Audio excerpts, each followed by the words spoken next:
What is going on, everybody? This is Aaron from 49ers First Takes here back on the latest episode of the Empire State of Mind podcast. A little later than usual. I am back with my guy, Tony. I think you were on week one. Me and you, we did this all by ourselves. Mhm. Uh, we're going to talk about what else injuries, Nick Bosa, Niners going 3-0, all that stuff. But I would say that the theme of this show, if you're a person who is easily influenced by the things that you watch, if you're an emotional type, probably not the show for you because it's going to be pretty dour. We're going to talk injuries quite a bit because it's fresh in our mind of what happened today with the whole Nick Bosa situation. So before we get into anything specific, Tony, how do you I don't know, how do you put aside the situation that happened and try to focus on the fact that the Niners are 3-0 with a highly decimated team and maybe be getting some players back down the line soon? First off, how you doing? Thanks for having me on. So your question, it's sad, but I'm kind of like numb to it. It's kind of like it's Nick Bosa, yes, and you can't replace a Nick Bosa, but it's kind of like, okay, what else is new? I mean, we lost X, Y, Z, this one, that one, this one, and it's just the list keeps getting bigger and bigger and bigger. So you know what? It's like every week you got to expect somebody to get hurt, not as severe as what Bosa went, but next man up, and you just keep it moving, man. But listen, um, it is a major blow to this defense. I think the defense was starting to, after 3 weeks, you saw improvement week by week by week by week, and it's very positive. But like I said, you can't you can't place replacing Nick Bosa. You just hopefully that you could add a piece to help this defense contribute. I mean, that's where we're at right now, right? You got to find the next man to step up. All the naysayers and doubters over Mikael Williams are singing a different song now, right? Yeah. So, I mean, listen, the kid's a rookie. He was a little banged up in camp. Week one, yeah, he didn't have his greatest game. He didn't make the stat sheet at all. He had a 38 PFF score. I'm not a PFF fan, so I could take that as a grain of salt. But week by week, he can consistently improve. And this is what you want to see. This kid starting to get his stride, getting his football legs under him, and you're seeing the progression and the improvement. And not to mention the addition of Huff, right? I think Nick Bosa is very hard to replace, but you can find a defensive end that could offer something as a pass rusher and the ability to set the edge. But then in crucial, when you know it's passing situations, your speed demon's there, and you know that's a crucial piece. I'm not saying it's more important than Nick Bosa whatsoever, but if you could have that piece still, I mean, I think the Niners could be okay schematic wise. I think Saleh and Gus Bradley, like we were talking before we went live, they're gonna have to put their heads together and come up with a new design with creating pressure potentially if they can't get it with four. So it's gonna be interesting. I'm excited for it.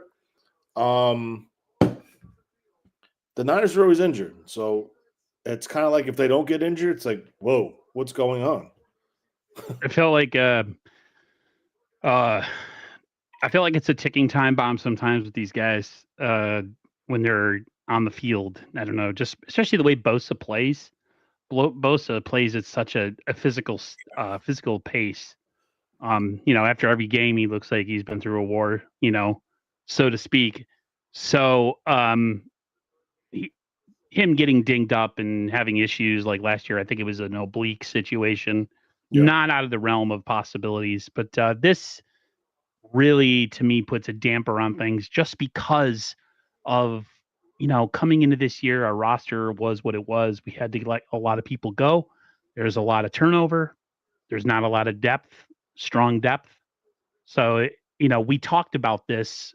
I don't know if I talked about this leading into the season about how the Niners really, really can't afford any really catastrophic injuries where guys are lost for the season just based on the amount of depth that we don't have. And and sure enough, it happens to, I would say, probably the top three people on the roster. You could probably put Fred Warner, Nick Bosa, and George Kittle as like probably the three most important people on this roster. and Kittle's down with an injury right now. He's going to be out for the foreseeable future, probably the next 4 games or so, 5 games. And the Bosa injury to me, it's just another reminder of like how thin this roster really is.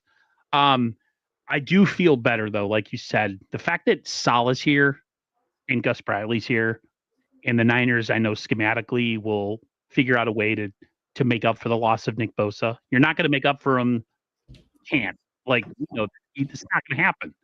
But they're going to have to do some things schematically to stay sound on defense. I mean, they played pretty well yesterday, pretty solid down the stretch without Nick in the game. I don't, when did he get lost? Third quarter, halftime? I forget exactly, but it's going to be hard. It's a huge loss. I know some people like to downplay it. Not you, Tony, but like some people like to downplay injuries and say next man up, and that works sometimes. It does. You got other guys on the roster that can come in, step up, make plays. But there comes a point where next man up doesn't really apply to some players.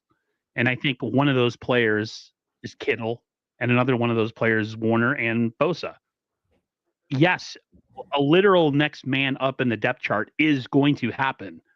But say it is one thing to experience it and see exactly what that means is a whole other thing.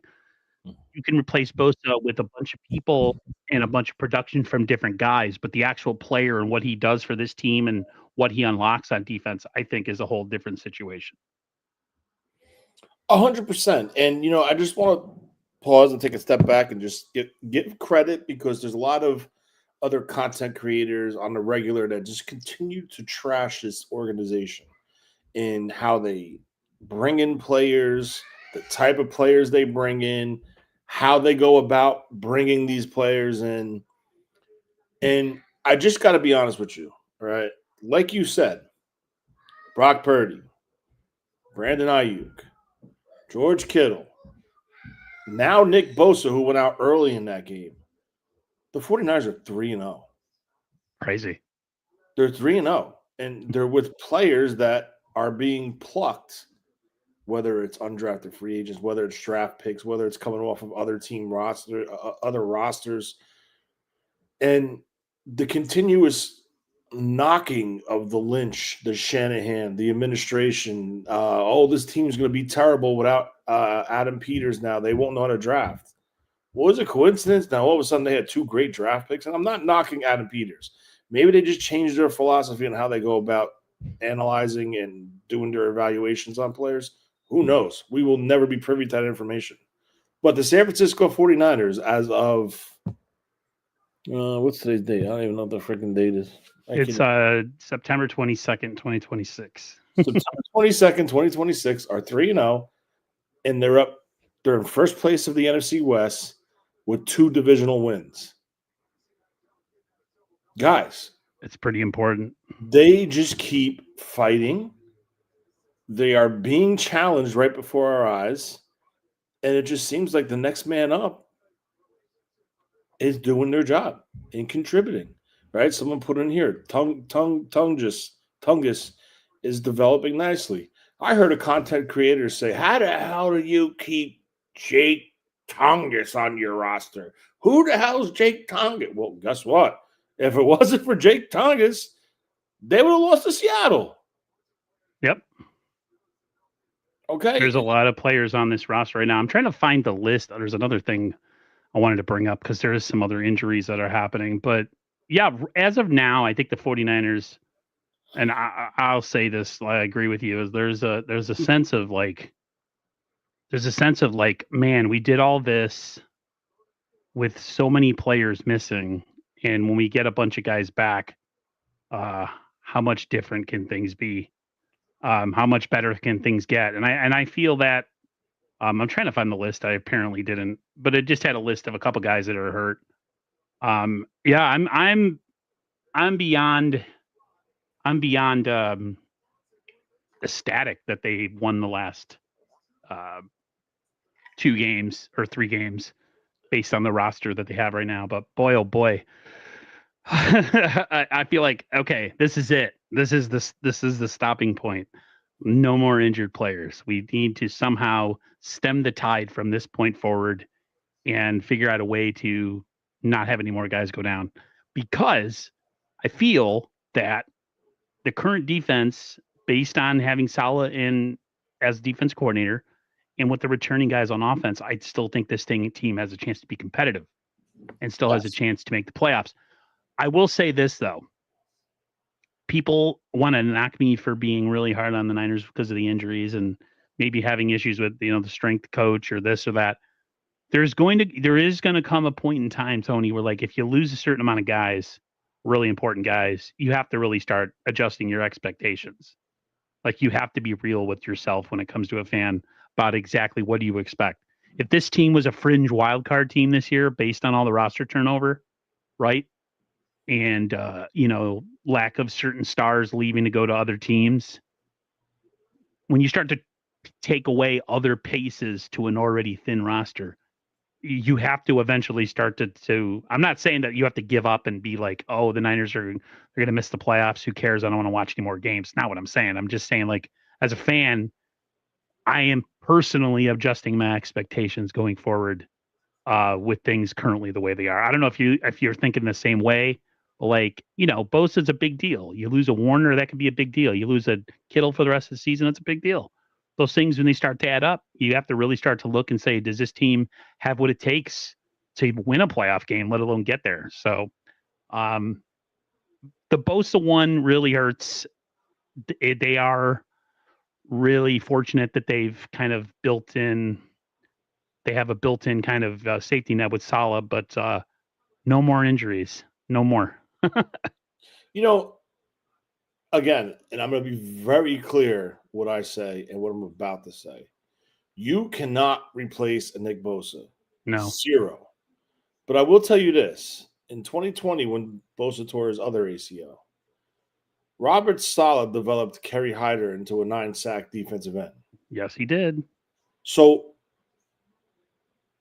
I think that's what you're going to see. And I think this defense and what they added to it, again, can't replace Nick, but I think the speed, the youth, the hungriness of these young guys coming in, you could still make a playoff run, not a Super Bowl run, I don't think.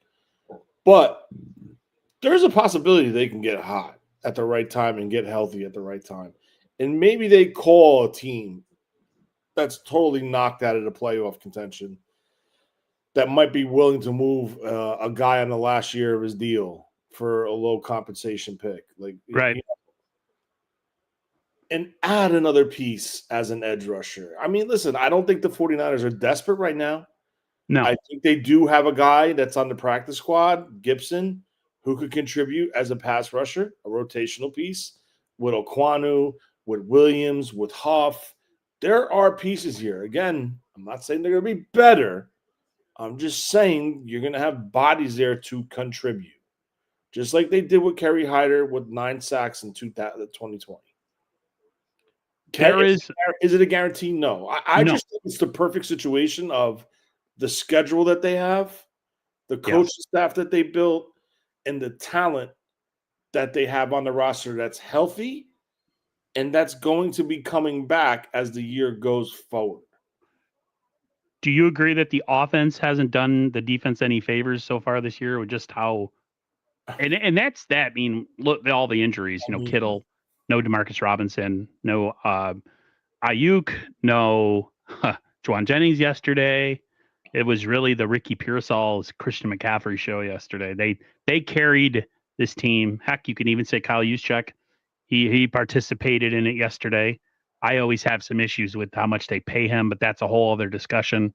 Um, the Niners have enough right now on the team to to have a semi-successful season based on their record and things like that. I would love to see this offense kind of do more for this team and like start to be part of the conversation because it has been the defense all 3 weeks if you think about it. I mean, we it had has, but I will say this: week 1, week 2, The defense came up in the final drive and made big plays. But I think the offense this week Oh yeah, did its thing. Yes, Mac threw an interception. We know that 100%. All right. But Mac was the one who drove that team down the field. yes he did. And how about a field goal kicker you don't have to worry about, right? Like, how Wasn't about that was great? I'm not gonna lie, I was nervous. I'm getting like Robbie Gold, Akers, Phil Dawson vibes and Joe Yes, Nenny vibes. Like, they're on the field, boom, up, you're good. Oh shit, they missed one. All right, they'll make the next 20. Like, you know what I'm saying? Like, exactly. it's a good feeling. No, it was not yesterday. That field goal kick. I wasn't even considering field goal on that last drive, Tony. I'm like, they got to score a touchdown here. I totally Really? forgot. Yeah, because I'm so Jake Moody like affected me Yeah, so bad mentally. you're But scarred. like, I didn't even think kick, and then I remember sitting there and I'm like, oh wait, we have Pinheiro. Yep. Okay, as long as they don't have to kick from far, he is pretty accurate. He's one of the most accurate in NFL history. Well, he You kicked a know, 50-yarder yesterday, right? I think so. He doesn't have the same range as Moody, but he is insanely more accurate based 100%. on just a couple games. I wanted to touch on some of these other injuries here. CJ West, she's Louise, broke his thumb. They said he will be evaluated this week. They could possibly have him back this week playing with a cast. Mac Jones re-aggravated a knee injury that he had in the preseason. Yep. Michael Williams' wrist is day to day, and then Renardo Green's neck day to day. So it looks all those players will probably play next week. Kyle was asked. I don't have the clip or anything. I didn't do that. I didn't do my due diligence of trying to go for clicks for clips. I couldn't find very many. I know that he said that they asked Kyle about would the Niners consider making a move to find an edge player to, because of the injury. And he essentially what he said was they're not going to make a move to make a move. They're going to make a move that's right for the Niners and for another team. You know what I mean? Right. Correct. And Yeah, they're not so going to go out and say, make a desperate call to for Trey Hendrickson. I don't think they'll do that. I no, think they're more on the lines of trying to get somebody like on the levels of an Arden Key type, maybe one of the edge rushers from the Jets or a former Jet that Salah had that's with another team that he knows. some people were talking Thibodeau or Burns from the Giants. Burns, I don't think, because I think they have a speed rusher in house, potentially two with Gibson. I think they're going to look of more like maybe like a Thibodeau type frame, right? Right. So, like a true defensive end, not an undersized guy is what I'm trying to say. But I think honestly, a guy that I would pick the phone up right now, I would call the Saints and see what they want for Cameron Jordan. Hell, yes. I mean, clearly he's frustrated there. They're struggling. I don't think they won a game this year. They're behind the eight ball. He's a vet. I don't know his contract status. I will be clear with that. If he's on the last year of his deal, Right. I would bring a piece in, like a veteran leadership to that defense, like that. That's more of like a base defensive end that could, maybe slide inside or play outside and then slide Mikael Williams with Huff, like a guy that could move across the board. But like someone on that magnitude, they're not going to try to get Myles Garrett. They're not going big names. There's no way in hell they could do it because of the structure of their contracts. They paid Purdy. They It's did say absolutely that they had they did say that there was some type of insurance policy that they kind of protected themselves against yeah. with the Bosa situation. And while like financially they're not going to sit there and go spending a ton of money to go bring somebody in, they do have the ability to afford to make a move if need be. It would have to be something where It's the right situation. a team would pay part of what they were owed. The Niners wouldn't take on all of the money, and the Niners would essentially have to be able to probably you have to lose or give up some, draft compensation, especially if it's a team that's bad and a team that needs to, get picks. Yeah. I asked my brother about, because I don't follow the Dolphins too much, and I asked him about Chop Robinson. He said he was too small. Said he wouldn't fit the Niners and what they like to do. I'm thinking an edge rusher's an edge rusher. You just find a way to get him on your team and you do something with him. They have that player. They have that speed guy, right? And with So, Huff, yep. and that's in Huff, right? They want the all-around defensive end. That's the type of guy you're going to bring in. I also saw someone bring up the name Omenahue from the Chiefs, like that type of guy. I mean, I think now Mikael Williams is going to get a bigger opportunity. Yes, he is. But if you keep Mikael Williams on the outside and you give him that third down passing situation role with an opportunity to replace Bosa, now you're missing that push from the middle. So either way, they're going to have to bring something. So I honestly feel if they bring more of a 3-4 down defensive end, like a Bosa-esque type defensive end, like the way he plays, somebody you could play base and pass downs with. That's what I think they're going to do. Yeah. Yeah, you don't want to get a guy that's you already have a specialty rusher. Yeah. Let me ask you something. I want to go back to the Bosa situation. With 2 injuries to the same knee in 5 years, as a fan, Tony, would you? I'm not saying we got to give up on him, or just say like he's a lost cause or whatever. But that's 2 injuries to the same knee. He injured his knee in high school as well. That's 3 knee injuries. In 10 years, close to 10 years. 2 to the right, 1 to the left. 2 to the right, 1 to the left. How do you, as a fan, do you look at the Niners as a team that maybe needs to reconsider and kind of reevaluate the Bosa situation going forward, and not having all your eggs be in one basket with him, to maybe start looking either via draft or via trade or via something to, because now, his contract negotiations that he was going to be getting that were coming to him because he deserved it, that's got to change, right? Like, you can't sit there and offer him what you were going to offer him pre-injury because it's another knee injury. Do you think the Niners internally are talking and being like, we got to reevaluate all of this with another injury to a knee, second in 5 years? I don't think they're going to move on from Bosa. No, I don't believe so either. They will continue to invest in the defensive line at the edge now with the issue to Bosa as more of a CYA approach, cover your ass. Nice. Little acronym there. But my thing is this, right? And I don't wish an injury on anybody. I don't. But I think with this injury, I think it saved the 49ers. And I don't want to say it like this.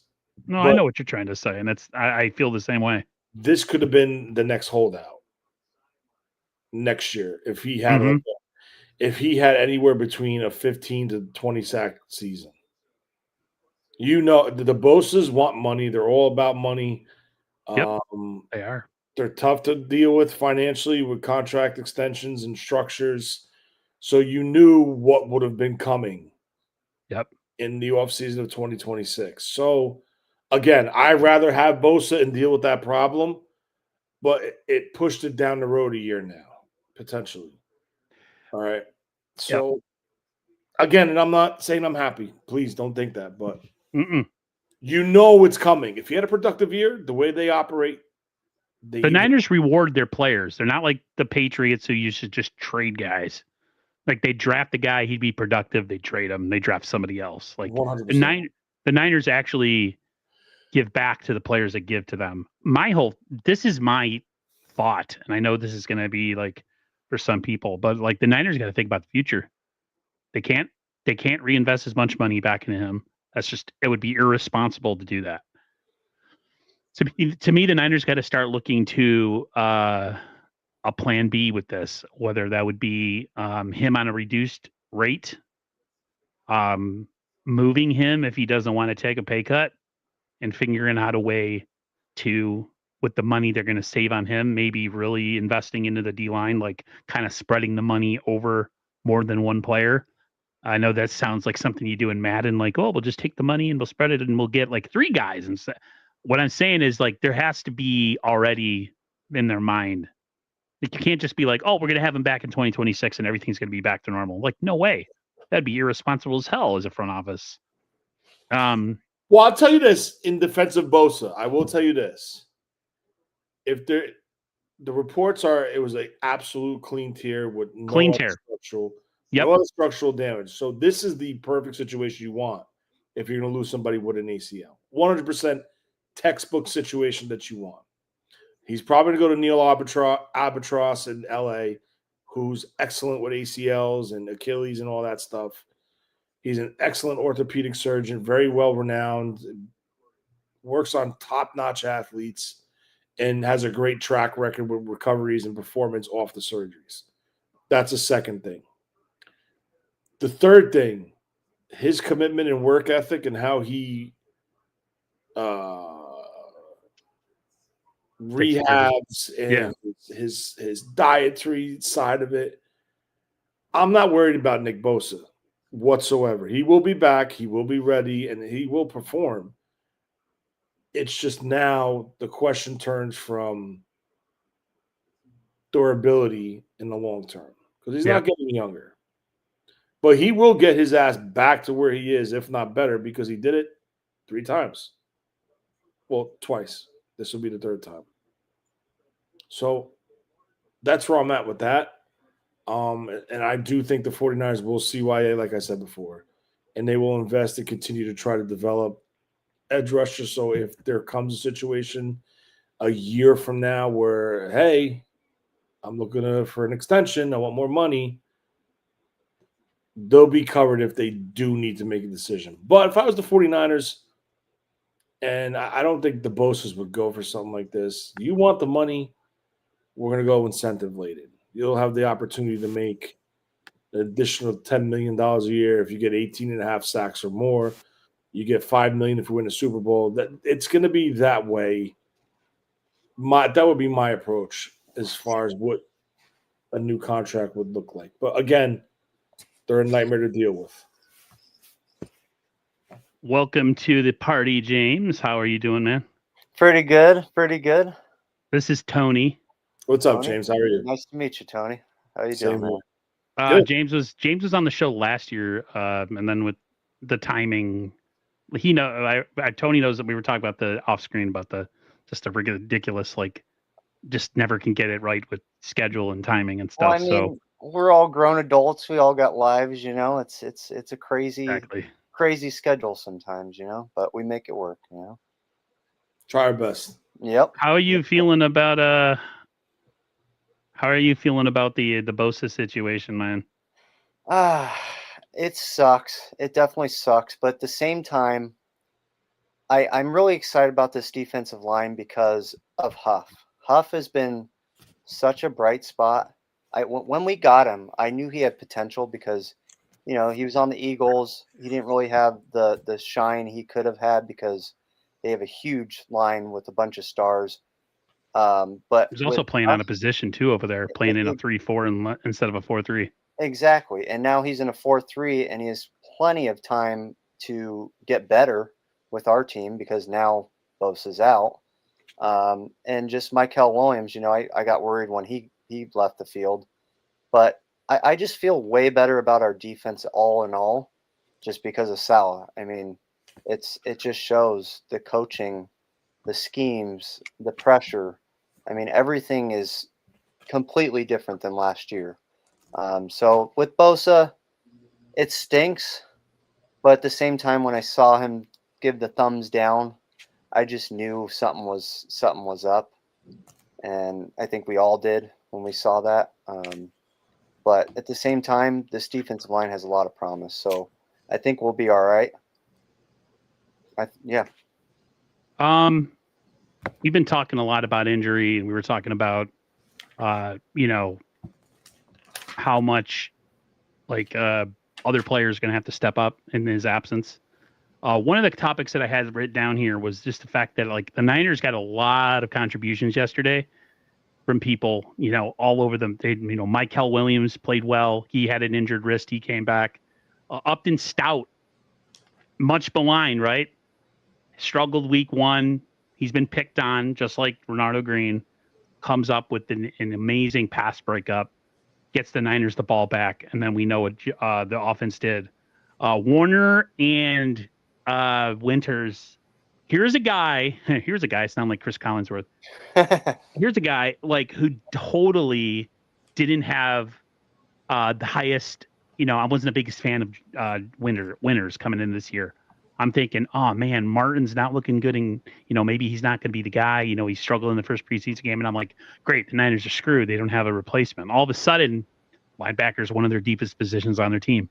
So I just thought you put all that together, and then you put Salah's influence on this team, and it's just if they can somehow not get any more injuries and they can kind of get healthier on offense, like there's still enough on this team, I think, to make a run at it and win some games with the guys. And I thought yesterday the performance of these guys without Nick being in there, almost like winning it for them, win one for the Gipper, I thought was super impressive. I don't know. How did you guys feel about it yesterday?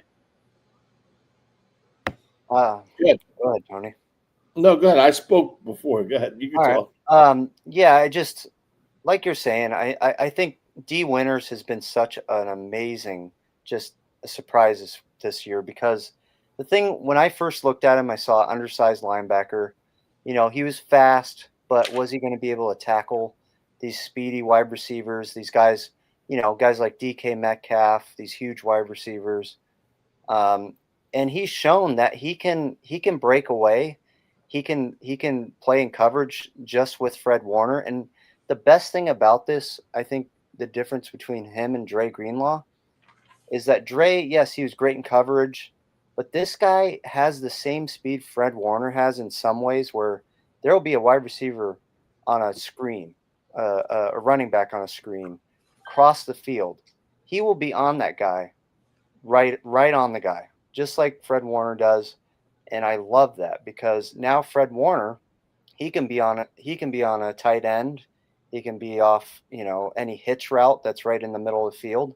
And we don't have to worry about that, because we got two guys that are able to run after outside screen or outside hitch, outside wheel route, and not worry about it, because now we got two guys that are out there that are just amazingly fast to the ball. So I agree with you, Aaron. I mean, the guy is just insane on just coverage. And then Stout, I mean, that play, I really thought that guy was going to catch that ball. I really did. And then Me too. I mean, and it that was a nice throw. It wasn't a bad throw by Murray. Murray put that thing, he lollipopped that thing right in there. I was just they made a comment about Upton having really long arms. Yeah. If he has any shorter of arms, that play, it's a catch. Oh, it would have been. He just had his arms in there enough. That is so hard to do, to like straighten your arm out and try to, because the gloves and these guys have huge hands. Like to get a ball and like rip it out like he did, I thought was super impressive. There was some hiccups yesterday. There was some guys left wide open yesterday. They've been having, and like we talked, me and some other guys talked about, there's going to be miscommunications and guys, blowing assignments with a young defense. And sure enough, it happened in week one. I thought it happened yesterday too. So like, I'm overall impressed and happy. Man, does the Bosa injury really suck, because I felt like they could grow together and be something special. They still might be something special, but it's going to take a Herculean effort to just, as a group without Bosa, to, just keep growing as a defense. They're really young. Somebody, I forgot, I saw a statistic. The Niners went from having one of the oldest teams and oldest defenses to having like top 5 in age, as far as like they completely turned that thing around with the amount of bodies that they put into that. So I'm pretty happy. I don't know, Tony, any thoughts? Or because I was thinking about jumping over to offense too in a little bit. I mean, as far as just specifically D Winters, I mean, I think the perfect situation is you're starting to see these players flourish.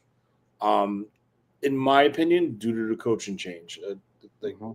Steve Wilkes was not a good defensive coordinator. Yes, he improved the play of the secondary, which was his original specialty as a defensive coach. But I mean, my personal opinion, I think Steve Wilkes caused that team the Super Bowl. That's just my personal opinion. Nick Sorensen combined with Staley, like I don't know what Kyle was thinking there. I think he was just trying to find something. Obviously, that didn't work. But finally, they're back to you see it. It's a night and day difference. If you put a game on from 2024 and you watch that defense compared to what we're seeing with a lot less experience and a lot younger players, this team, you're seeing the swarm. They're flying around. It's minimum 4 hats to a ball, 5 hats to a ball. Sometimes it's all of them. And they're just playing with the intensity. They look like they're so much more well coached. They're so much more organized and understanding of what their keys are. Granted, Robert Saleh did say, there's going to be ups and downs. There's going to be some tough patches with this team due to A, injuries, B, lack of experience. And we saw it versus the Arizona Cardinals where there were 2 massive drops, which I thought were like a gift from God, but they were. Yes, they were. Yeah, whatever. that one besides it. Sometimes you just take it and run with it and just don't say shit about it. And nope. No. There's times when you're watching a game or you see things you just don't question them. Just look at it as the football gods having. I think it has to do with the coaching. I think they finally have that defense back. And he went with the 2 coach approach, 2 different beliefs, 2 different schemes, 2 different styles. To finally, he went from the guy who created the Legion of Doom and his apprentice of the Legion of Doom, which essentially is the Pete Carroll defense, which was originally created by George Seifert. So it was. Yep. There's the trickle down effect. They're all on the same page. There's no ifs, ands, or buts. They're tweaking it. They're always revolving because you need to. And it's just consistently this team week by week in 2025, this defense, it's getting better. The play of Upton Stout, holy shit. You're talking about 2 big breakups in crucial points of 2 games. It's like, bro, it's amazing. It's got to be coaching when rookies are making plays like that. You see that, and it's just you got to be coachable. Yeah, you have to. And these guys, character means something to the 49ers. Mm-hmm. So you got guys that are coachable. They're young. They want to learn. And you almost have by de facto, you almost have guys within the roster that are you're not going to do it any other way because I'm here and here's the standard. This is how we do things over here. So they have that. So it's like a coach on the field. You got a coach. I think Upton Stout looked great. Marquis Siegel's played pretty solid. They, like I said, they had some issues. That one touchdown where 2 guys were open in the same space. That was a blown assignment. But I mean, teams are going to get stuff too. It's we're not going to shut everybody out. But they've given up less than 20 points in 2 games. What are they? I mean, the Niners, if this is what they are, minus Bosa, I think they're going to be okay. So I mean, I'm pleasantly surprised.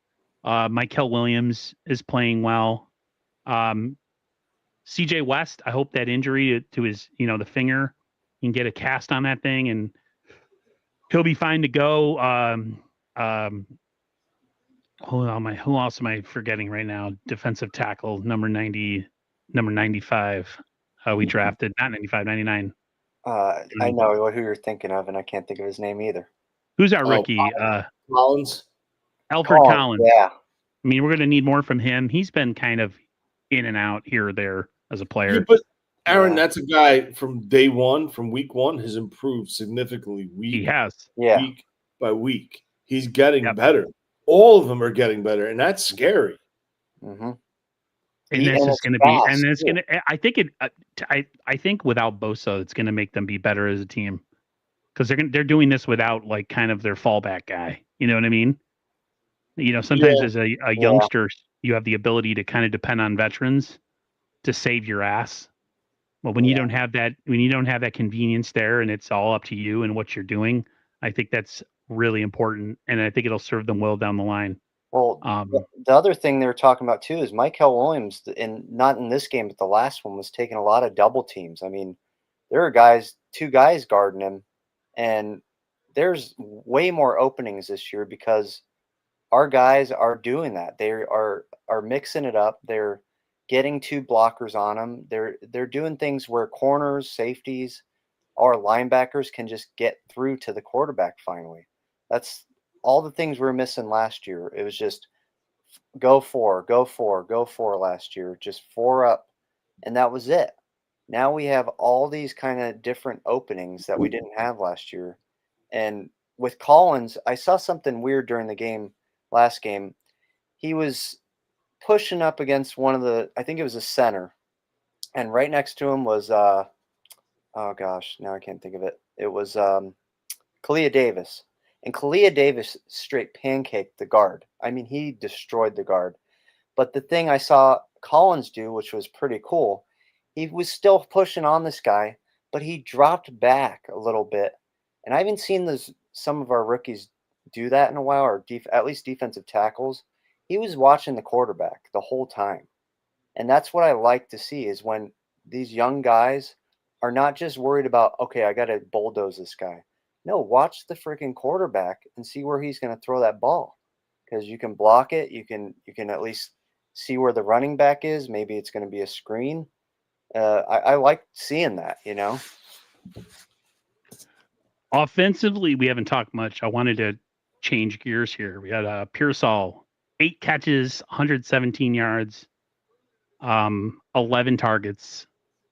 I feel like in front of our eyes, there was the talk about losing Debo this past offseason, and then not having Ayuk, and how Pearsall had to have a lot of pressure on him to succeed and be great. And I think slowly, it's not like this, out of world, like where he's just, the second coming of T.O. or Jerry Rice, but I'm seeing a maturation from game to game that is really encouraging.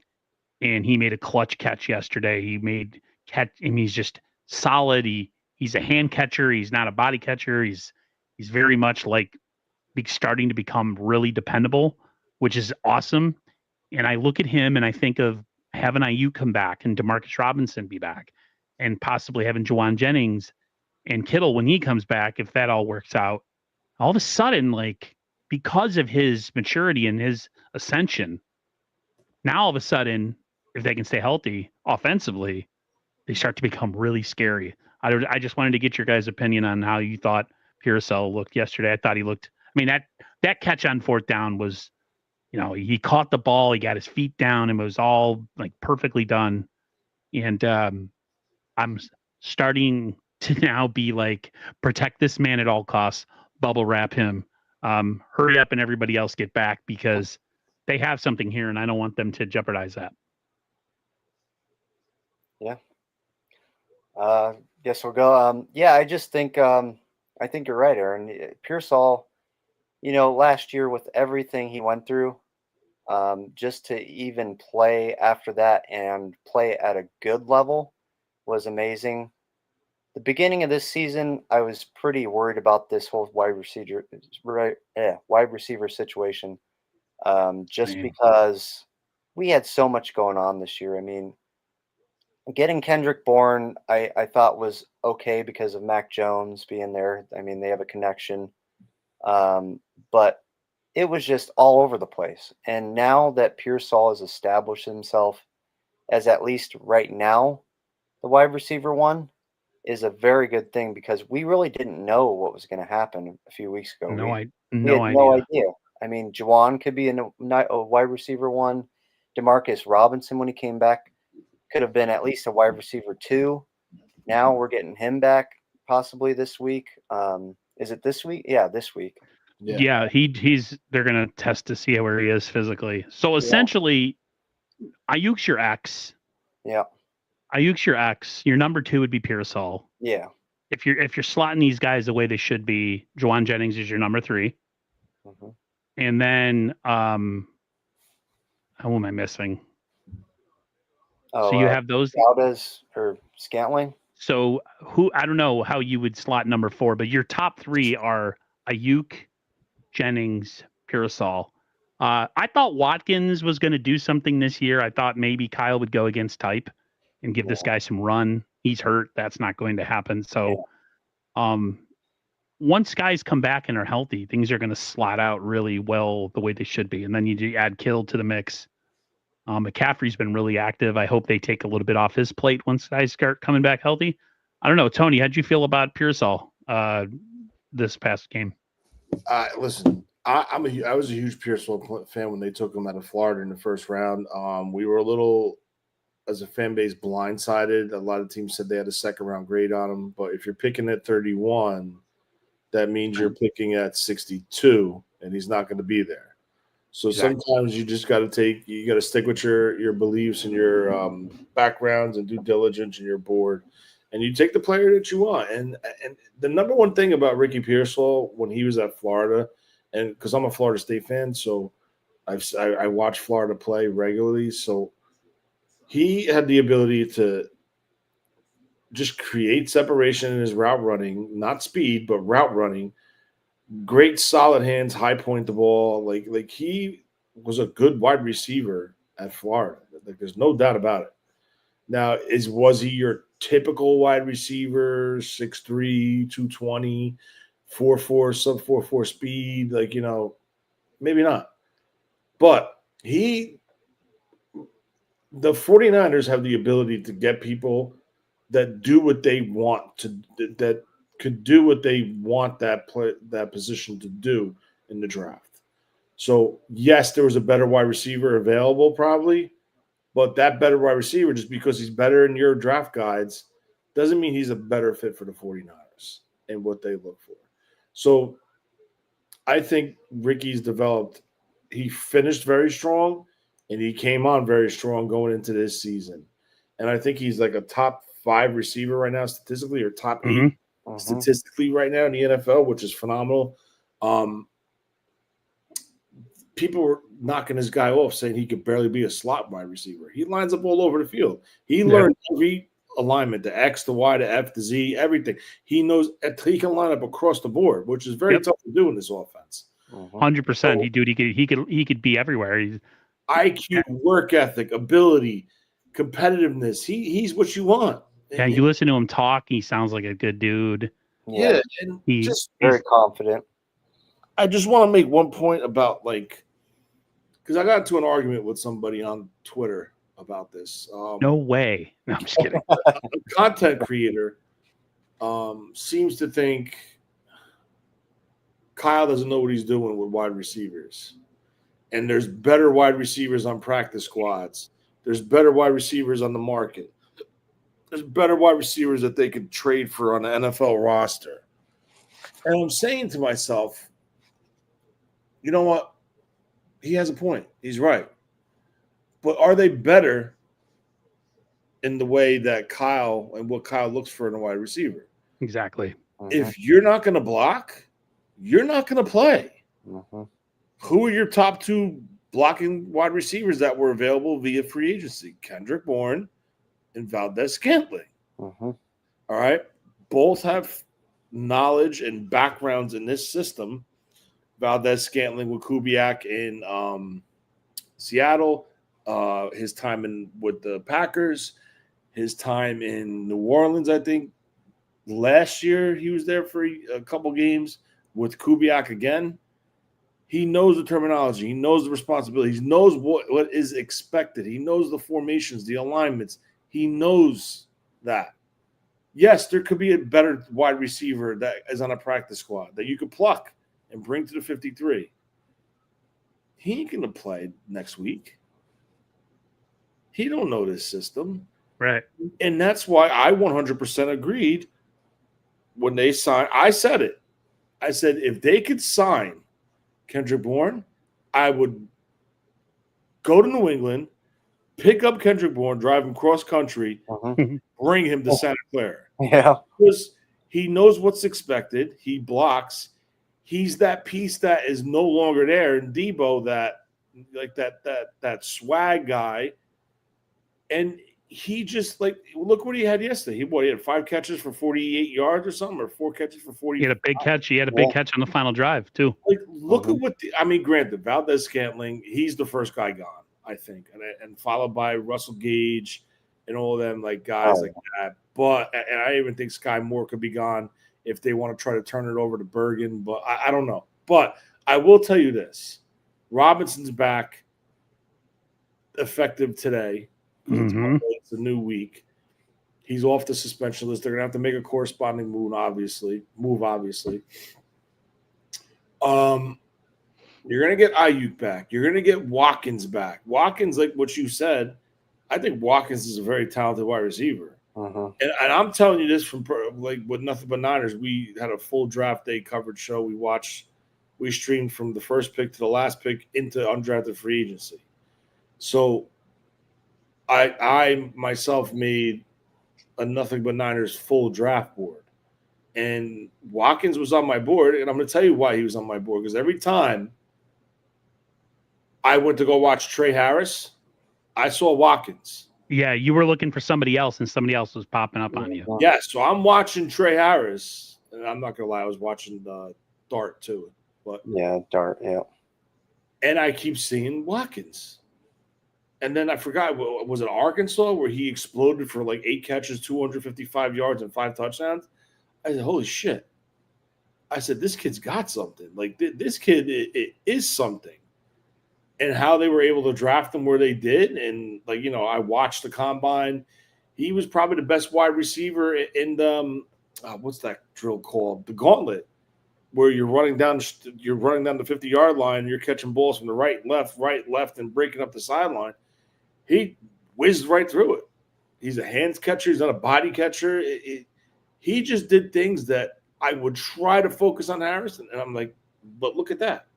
Or the other kid, Wells, that they had from Ole Miss, as a late round, a 7th or an undrafted free agent to come and bring in and try to develop another wide receiver for the future if they choose to move on from a Brandon Ayuk or chose to at that time.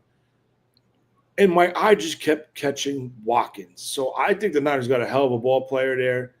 And, I'm watching the Arizona game right now, and look at the names that are in the huddle. Mac Jones, Kendrick Bourne, Ricky Pearsall, Luke Farrell. You never heard of these guys? Nobody heard of them. They're 3-0. Yeah. They're 3-0, and they're playing they're in the scrap heap right now, man. They're picking up guys off the street. Hey, can you play wide receiver for us for a week or two? I'm thinking Sky Moore is expendable if you want to bring back Bergen, Junior Bergen. No, not Bergen. You know what I'm talking about. Well, we had Grendo there too for a while. No, we drafted this wide receiver. He's been hurt constantly. Anyways, point being, I just think that Sky Moore is expendable. Yeah. I was talking and I was trying to figure out the depth, but essentially, Demarcus Robinson would be your 4th wide receiver if you go 4 deep. It's a pretty good lineup.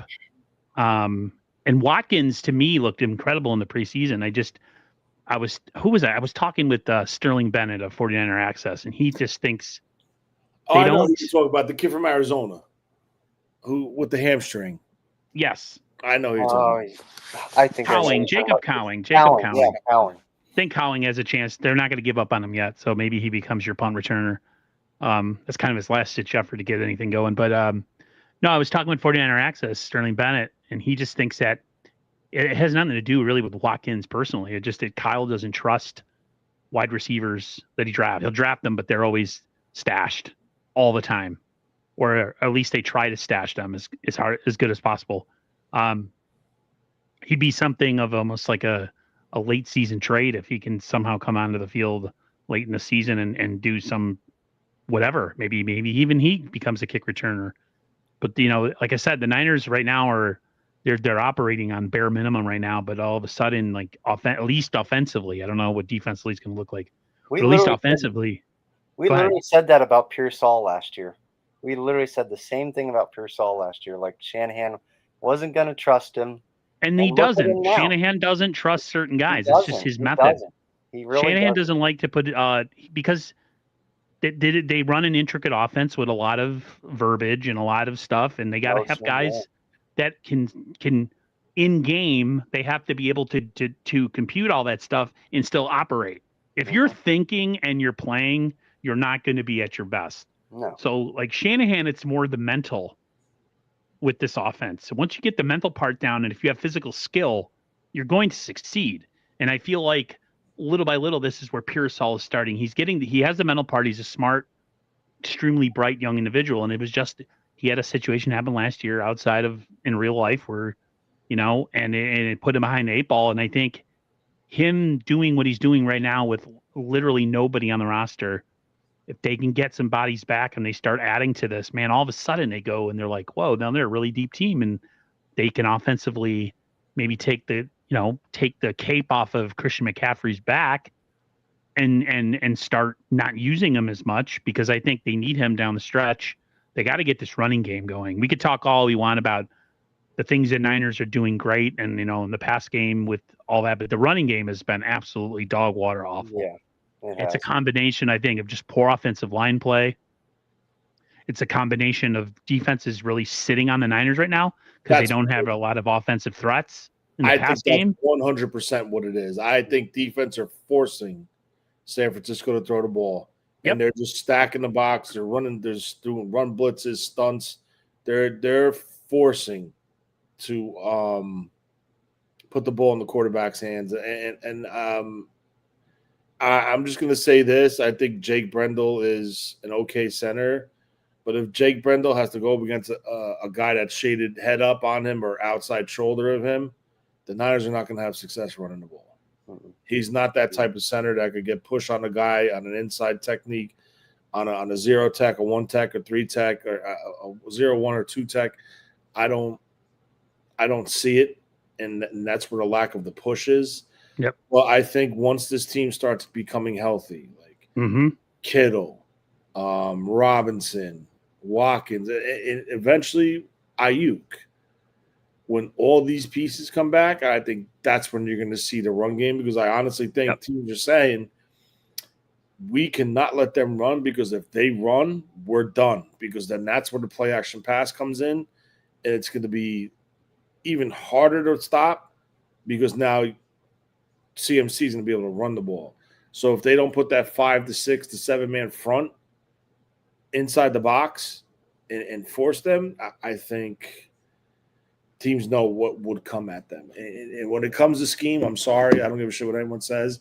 You can call me a Kyle Shanahan homer. I don't give a shit, but Kyle Shanahan is one hell of a coach when he's allowed to focus on that offense and scheme and develop things. And I'll put it there. I don't care. I still think Kyle's going to win a championship, whether it's with the 49ers or not. Yeah. I think he's a great coach. He's got the Andy Reid kind of syndrome right now, where it's just has him in the Niners time. The Niners the Niners went against, probably one of the best quarterbacks we've seen in the last 10 years. They just happened to be the other team, just like teams used to be the other team when they used to face Joe and Steve. We're like, yeah, there is the quarterback that everybody's looking at, and then there's the quarterback that's across from that quarterback. And unfortunately, the Niners, more times than not, have had, at least recently, the quarterback across from the quarterback that everybody's watching. And it matters. And I just think Kyle, for whatever reason, doesn't hit, maybe he's had some of his worst games play calling in those games and this and that, but I think it's just a matter of time with Kyle. One last thing, and then we'll get out of here, is the importance and just downright luck, the fact that we had Mac Jones the last 2 weeks. I mean, this guy's operating with bare bones, no mobility, offensive line playing pretty shaky at times. And yet he comes up with probably one of the more impressive game-winning drives with a bunch of nobodies at receiver. And they get a chance to get, Pinheiro, who we, replaced Moody with, to hit the game winner. So I just want to say, John and Kyle, you were in your bag on this one. Great job. Way to get a quarterback in here that can operate this thing on a short-term basis and still get the 49ers some wins early in the season against two division rivals where you really you have to win those games. You want a shot in the Niners might not do it and make any noise in the playoffs or whatever. They might be a wild card team. The fact that they could actually win the division this year, and it could be because of Mac Jones with these first two games, or not first two games, with winning this one game against Arizona, and then of course the game against the Saints. Bravo, good job. Yeah, I just, you knew what I thought of last year. I thought Dobbs was an okay backup, and I was kind of worried about that because I was like, Mac Jones, okay, the guy was Jaguars, but he was with the Jaguars. That's the big thing. He was with the Jaguars, okay, and I had to tell myself that because I saw us get him, and I'm like, all right, he had his bright spot in New England. He thought he was going to be the next big Alabama guy, but he didn't turn out that way. And he comes here and he's got Kyle Shanahan, like just what we're talking about. And that's the freaking difference because the guy was with Jacksonville last year. He looked horrible. He was getting just bombarded, throwing horrible passes. I think he had 7 touchdowns, 8 interceptions. And this year you can tell, even though the line has been collapsing around him because it has, I mean, the guy can't run for anything, and he's watching, he's got McCaffrey right out there. He can just throw it off to him, and he's acting like he's been playing with McCaffrey for a year because it's insane. I see him to make these throws outside. I'm like, has he played with McCaffrey before? Because, usually these backups we got, oh, crap, there's McCaffrey. I'm going to throw it in the double coverage. No, he waited. They wanted him. Yeah. They scouted him. Yeah. So he fits what they like to do. He definitely does. I mean, that's Shanahan's guy. He wants that guy. I mean, it's almost like Jimmy G in a way, but not, because he's definitely not Jimmy G, but he's that guy Kyle Shanahan wants to sit in the pocket and just throw darts all around the field. And that's what he's pretty much done other than the first 2 drives. I don't know what it is with those first 2 drives last week, 2 3-and-outs. This week, 2 3-and-outs.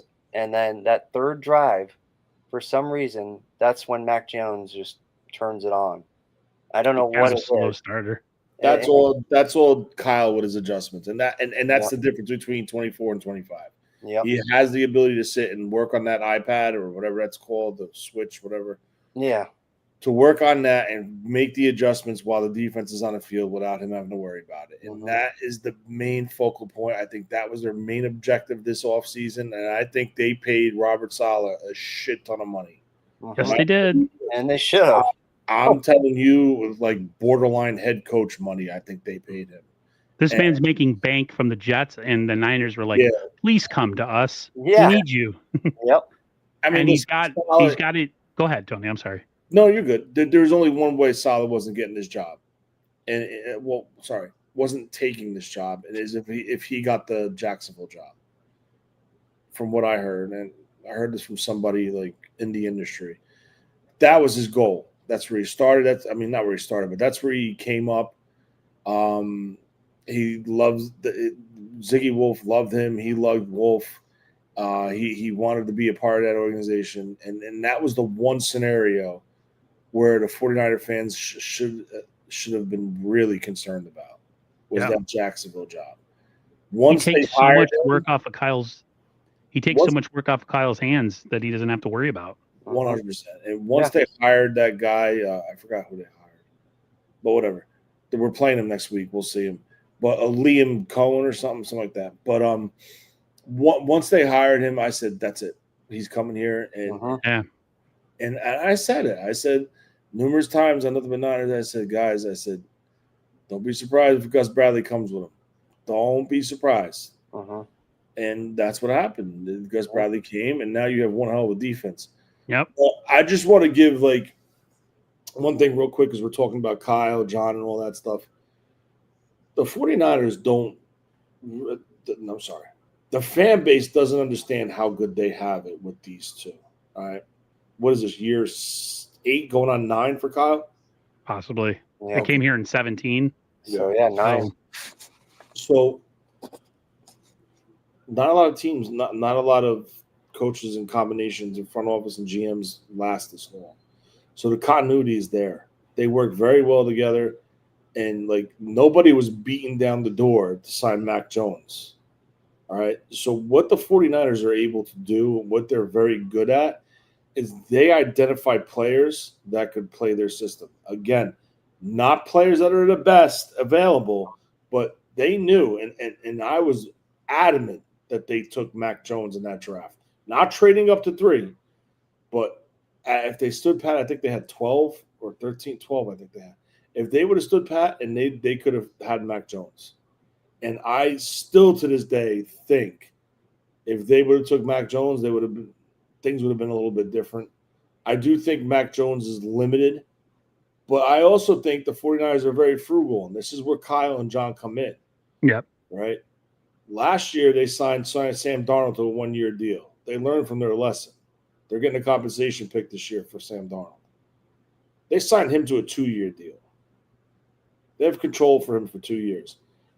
If he continues to play out and win and perform the way he's playing right now, guess what? That's a trade chip. They're getting to get something back. Exactly. They're not stupid. Right, They're not stupid. They're not. They know what they're doing. If you look who they drafted in the 7th round, Curtis Rourke from Indiana, he's the same damn type of quarterback as Mac Jones with a stronger arm. Uh-huh. He's a pure pocket passer with a rifle. They call him the Maple Missile because he's from Canada. That is the dude that's pretty good nickname. The future of the 49ers. It is a great nickname, yeah. As the backup. Not the starting, but I mean, as the backup, he will be the backup of the 49ers. If he wasn't, this kid, well, I'm not going to get into it because we're not talking about the draft, but they're very slick in what they do. They like their moves are corresponding moves, right? They love playing the compensation game. That's why, like, people are throwing these names out that are all on 1-year deals, big names, right? Because they can't afford to re-sign Trey Hendrickson. There's no way in hell. Once these escalators start kicking in on these contracts with like Brock, Ayuk's going to be on the books soon for like $38-40 million, which is ridiculous. But Trent Williams, CMC, Kittle, Warner, all these guys, their money's about to hit. And they're not in the position to trade mass capital to bring in a player for a position where you already have an all-pro, but he's just injured. Right. So their style screams, let's go get a guy on a 1-year deal, on the final year of his deal. We'll try to lowball, get him for the least that we have to give up. So they depend on the draft to rebuild the middle and the lower tier of the roster. So you have the rich, the middle class, and then the poor. This team is loaded with the rich. They're a little bit weak with the middle class, and they're stacked with poor. They have to improve the middle class, and that's how they're going to do it with this draft, with using their draft capital. So they're on a pretty good trajectory right now because 2 consecutive years, their success rate, not success rate, but players that are contributing on the roster is very high. There's one player that's not on this roster from this last draft class. There's 2 players from the last draft class in 24 that aren't a part of this organization or contributing. So there's a pattern that's developing here, and I like it, but they're very, very slick. And if they do bring a guy in, it's a 1-year deal. He's going to go out and sign. Like, let's just say hypothetically they bring Trey Hendrickson in. You know damn well next year they're getting a 3rd-round compensation pick. Absolutely. Signing him. Oh, yeah. So, they're always thinking about the future. That's really what it is. They're always thinking about the future. Before I end the stream, I just want to say that I think there is people that make a living off of shitting on the Niners and just shitting on their the way they run their organization. You know, the old grifter, misery merchants, whatever you want to call them. They make a living. Everything is an angle to crap on the franchise. And props to them for turning it into a business model because apparently we're doing it all wrong being fans. We just got to be super hyper negative. And and apparently that makes you really popular. But I'll just say that I think the 49ers are they're in a position right now where like they're really young, and I actually think that depending how Demarcus Robinson plays out, and depending how Watkins plays out through the course of the rest of this season, I don't know if Ayuk may be long for this team, because I don't think they ever really wanted to pay for him anyway. And that would just give them another thing to, get out from under. All of a sudden, I wouldn't be mad with a Pearsall, Jennings, and Demarcus Robinson wide receiving core with Watkins at your 4 next season. It's they're always their Niners are always thinking about making that move that's going to bring in some sort of capital or some they're playing checkers where everybody else is playing chess. So Yeah. even mid-season, during the season, they're always thinking. When they make a trade, they're always thinking about, okay, compensation-wise, what is this going to get us? When they hire a coach, they're thinking compensation, what is going to get us? They might not have won the big game, but they're competitive every year. They put a good roster on the field, and we'll see, man. With all the injuries and everything, this is going to be a challenge, but I still think they have a chance. Oh yeah. But we got a go lot ahead. of promise this year. I mean, the fact that we got younger was, I think, one of the biggest things. Younger and cheaper. And that's what it's about. I mean, and it's the only way you can faster. And faster. Yep. They have a faster defense. Way faster. The only way you're going to ever extend, if you want to call it a window or an ability to win, you get to constantly.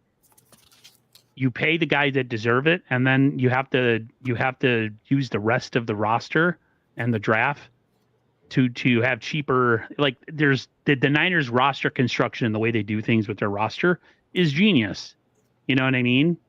They're kind of like the Patriots, but except the Patriots used to just get rid of everybody and just keep drafting guys and replace guys. Recycle, yeah. The Niners actually will reward their guys and give them contracts, but not everybody gets contracts. And the only way to do that is eventually you see them come off of guys that are a little older, kind of like the Niners of the 80s. Mm-hmm. And they have a younger, cheaper player ready to step in and be just as productive and for less money. So I'm that part of the 49ers I love. My brother's a Dolphins fan. He's like, yeah, I wish I could have the organization, just like the security and how they do things like about your team, because the Dolphins are so bad right now. But yeah, but that's going to do it. We're going to get out of here. Everybody, you guys, I appreciate you guys coming on tonight and being part of the Empire State of Mind podcast. This thing is like a work in progress, trying to get this thing scheduled to have it on a consistent basis every Monday. But Tony, I thank you for coming on. James, thanks for popping in. No and for anybody else who commented either on X or on YouTube, I appreciate it. See you guys next Monday. And hopefully the Niners, we're talking 4-0 and no new major injuries. So take care, everybody, and I'll talk to you later. All right.